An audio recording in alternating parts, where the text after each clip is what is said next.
Mavuto anzikoli osachedwa hata pamene Yesu watu akubweraso kutengera ife kuzinda uja komwe mavuto se anzikoli kulibe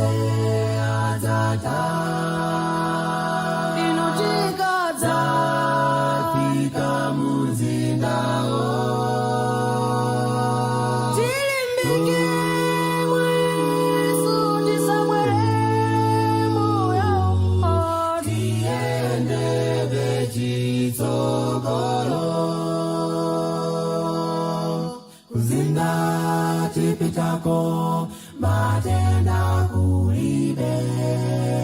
imfa muzindao sizapezeka Yesu mfumu yatu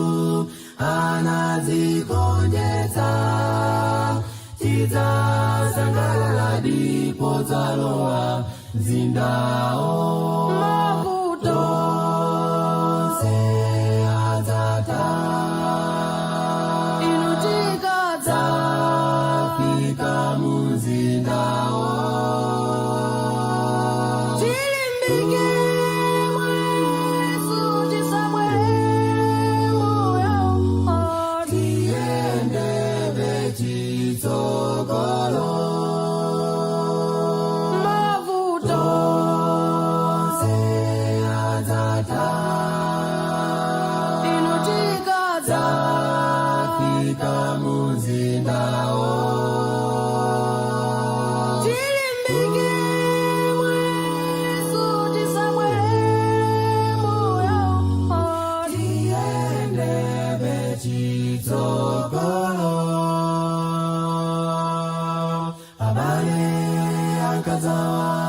zindao za kaloa popeza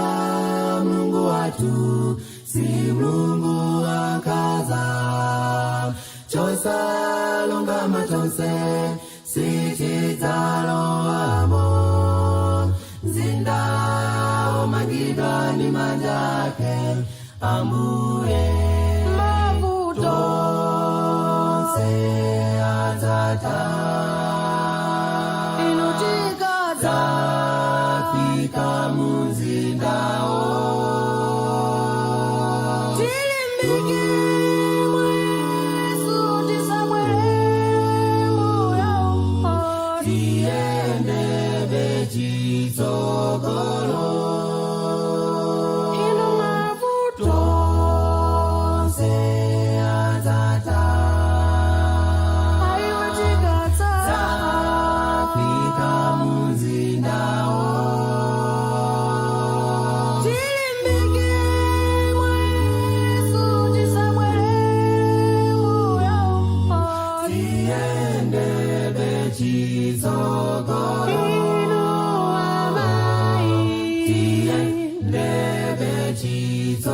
Go.